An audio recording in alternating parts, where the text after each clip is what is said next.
오늘도 피부에 대한 궁금증을 해결해 드리죠. 피알람 김홍석입니다. 피부과 전문의 김홍석 원장 나오셨습니다. 안녕하세요. 안녕하세요. 자, 오늘 피알람 김홍석입니다에서 전해드릴 내용 어떤 주제를 정하셨나요? 피부 노화를 예방하기 위한 일상생활에서의 간단한 팁을 어허. 네. 간단한 팁이지만 되게 중요한 거죠. 사실 우리가 피부 노화에 대한 민감한 것은 모든 분들이 다 동일하다고 봐요. 이게 뭐 겉에 이렇게 다니면서 피부가 아무래도 이렇게 네. 나이 들어 보이는 것보다 그렇죠. 조금 더 젊어 보이고 좋아 보이고 하는 게 좋으니까 아, 그럼요. 이게 뭐 사실 오늘 제가 한 10가지를 딱 이야기를 짧게 쫙 말씀드릴 건데 네. 얼핏 들으면 참 이게 간단해 보이긴 하지만 쉽지 않겠다. 생각보다 쉽지 않은 얘기죠. 것도 있습니다. 예. 그러니까 우리가 보면 어떻게 하면 좋다, 어떻게 하면 뭐에 좋다, 뭐 이런 것들 많이 있어요. 요즘 네. 정보가 많다 보니까. 그러니까요. 그런데 그 어떻게 하면이 쉬운 것 같지만 매일 그것을 반복해서 내가 규칙적으로 지키는 것들이 참 쉽지가 않다라는 생각은 분명히 듭니다. 그럼요. 예. 맞습니다. 그런데 결국엔 본인 노력여에 달려 있다 이거예요. 네. 우리가 의술의 힘을 빌리지 않고 일단은 예방하는 게 가장 중요한 거다. 네. 뭐 나중에는 뭐 우리가 뭐 여러 가지 방법들이 있겠지만 피부 노화를 예방하기 위한 팁.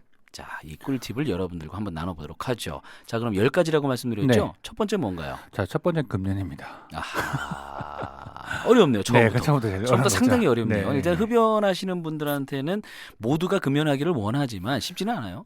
사실 이렇게 흡연하실 분들 보면 이렇게 뭐 60, 70대 분들이 이렇게 병원에 오시잖아요. 네. 제일 먼저 볼 수 있는 데가 입술 변화예요. 네. 네. 변화요? 네, 입술이? 네, 바뀌죠. 오. 이게 많은 분들이 그냥 뭐 내가 얼굴이 좀 뭐 노화 전체 이런 개념이면 사실 감이 잘 안 오는데요. 네. 확실하게 바뀌는 건 입술입니다. 입술이 얇아져요. 확실히 얇아지고요. 그다음에 입술 주변의 주름이 상당히 강해집니다. 이거는 저는 사실 금시초문이었네요. 네, 그래서 왜냐면 담배를 피우고 입안에 머금고 뱉고 하니까 제일 많이 이제 네. 손상되는 부위는 사실 그 담배기가 우리 몸에 들어오면서 전체적인 전신에도 영향을 주겠지만 직접적으로 영향 주는 데는 바로 입술이죠. 입술 노화가 그럼 입술이 약간 이렇게 꼬불꼬불해진다는 얘기네요. 입술이 되게 얇아지고요. 네. 그다음에 입술 주변에 이제 잔주름들이 쫙 생기기 시작하죠. 아, 그거 약간 조금 안 좋아요, 느낌이. 그렇죠. 일단 얼굴이 처음으로 보여지니까. 네. 그래서 보통 한 60대 넘어가시는 분들 입술 보면 저분이 담배를 태우셨구나 안 태우셨구나가 좀 가늠이 될 정도로 그 정도군요. 그래서 일단 기본적으로 담배 일단 예. 입술 변화가 생길 수 있다. 뭐 입술 변화, 입술의 노화, 피부 노화를 떠나서 네. 일단 담배는 많은 영향을 주죠. 건강에 네. 악영향을 줍니다. 네, 당연한 겁니다. 아마 흡연하시는 분들도 많이들 공감하시는데 그게 쉽지 않다라는 겁니다. 근데 나중에 입술 생각하시면 네. 조금 더 끊을 수 있는 하나의 또 동기부여가 되지 않을까요? 그럴 수 있죠. 하여튼 뭐 노력들 하셔야 될 것 같아요. 네. 건강을 위해서.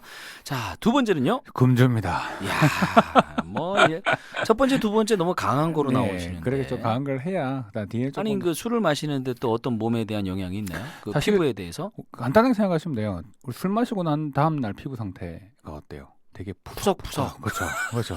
푸석푸석이라는 단어를 지금 이렇게 의미 있게 푸석푸석 참 어려운 말인데 이거를 그렇죠. 안 해요. 이 부석부석하고요. 그다음에 또 많은 분들 좀 술 먹고 어두워졌다고 하죠. 네. 이거 너 어제 술 먹었니? 이렇게 물어볼 정도로.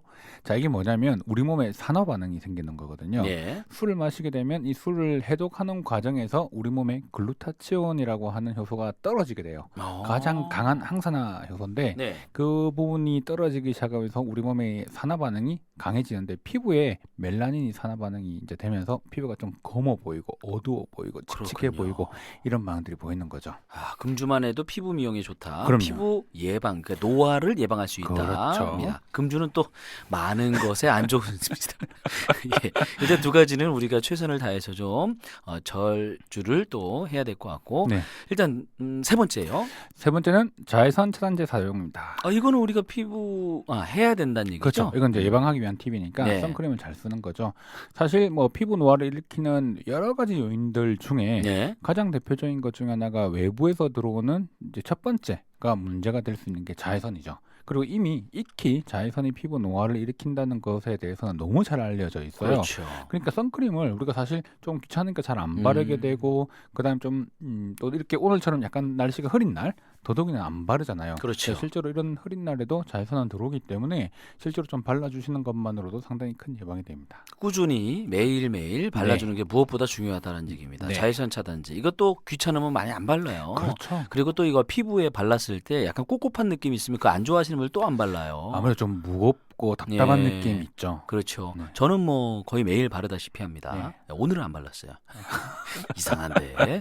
자, 네 번째는요. 네 번째는 비타민 C 복용하는 것과 비타민 C를 바르는 겁니다. C도 발라요. 먹는 게 네. 아니라. 무슨 얘기인가요? 자, 먹는 비타민 C를 보통 일반적으로 하루에 한두 알 정도를 일반적으로 많이 드시잖아요. 네. 종합 비타민제에 들어있는 비타민 C 정도를 드시는데 이렇게 생각하시면 돼요. 피부에도 비타민 C가 들어가면 피부가 되게 좋아지는데 자, 우리 비타민 C가 우리 몸에 들어왔을 때 네. 피부에 먼저 갈까요?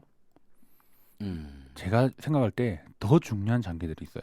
그래요. 뇌, 심장, 간, 아. 뭐 이렇게 우리가 살아가는 데 있어서 우리 몸에 뭐 중요하지 않은 장기는 없지만 그렇죠. 그래도 정말 살아가는 데 중요한 가장 기본적인 장기에 먼저 비타민 C가 들어가죠. 네. 자, 그러면 그런 부분들이 다 해결되고 남은 이제 잉여분들이 사실 어떻게 피부라든지 다른 부분들에 가게 되는데 이 저용량을 드시게 되면 예. 실질적으로 우리 몸에 전체적으로 영향을 주기가 어렵다라고 돼 있어요. 그래서 비타민 C에 대한 이야기를 보면 논문에도 다양하게 나와 있는데 예. 하루에 3,000ml 3,000ml. 네. 이 정도 생각하면 먹으면 되는 거네요. 보통 피부에도 갈 수 있다라고 얘기를 하고 있고요. 네. 보통 일반적으로 드시는 게 500에서 1,000ml 정도를 드실 거예요. 보편적으로 네, 그래서 이제 용량을 확인하셔가지고 쓰시는 게 좋고요. 1,000ml 정도.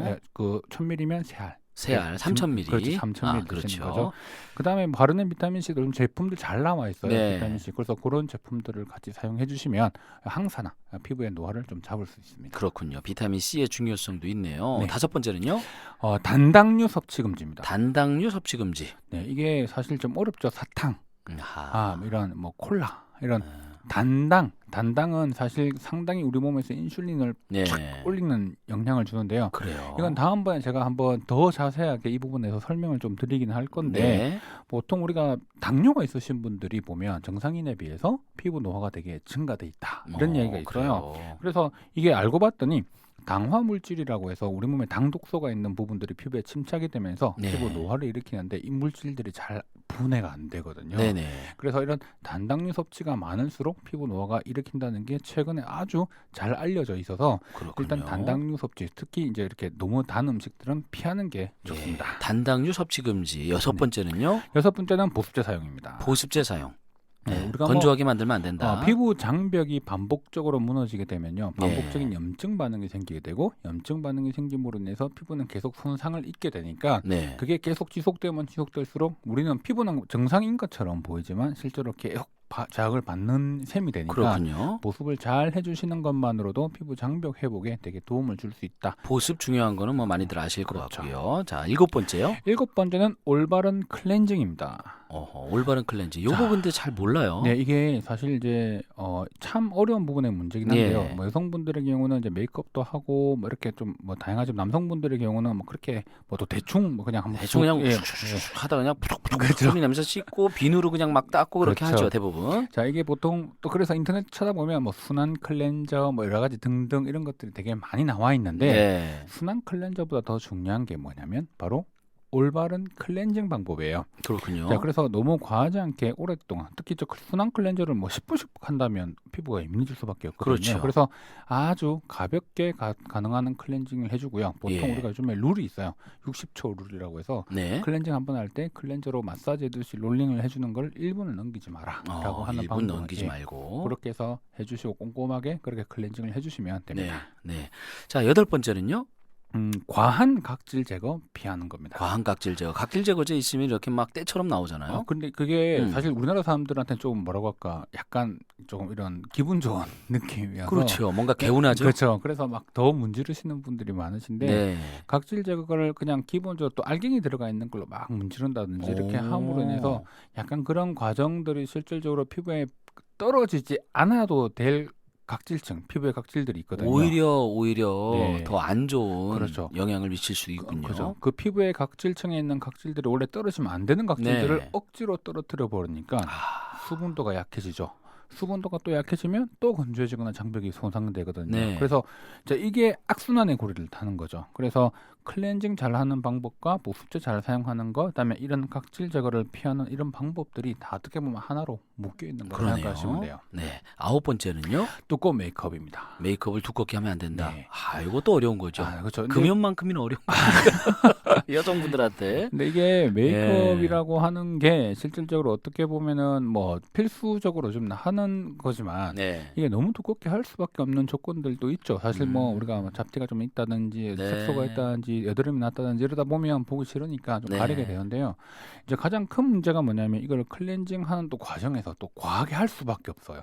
잘 안 그럼요. 지워지거든요. 맞아요. 그리고 또 메이크업은 우리는 남성분들은 잘 모르지만 네. 이 생각보다 잘 안 지워집니다. 그렇군요. 그래서 이런 클렌징하는 방법들이 또 반복적으로 과해질 수밖에 없기 때문에 네. 이게 또 피부를 자극시켜 줄 수밖에 없고요. 결국엔 두껍게 하다 보면 이제 클렌징도 강하게 되고 그렇죠. 뭐 여러 가지 하여튼 악순환이 되겠네요. 그렇죠. 그러니까 이게 다 묶이는 거죠. 그래서 네. 실제로 되게 민감해지는 경우 많고 특히 이번 여름에 또 마스크까지 끼잖아요. 네. 그러니까 또 거기다 메이크까지 두껍게 하면 피부에 아무래도 염증 반응이라든지 여드름이 그렇겠네요. 많이 또 생길 수 있으니까 네. 주의가 필요합니다.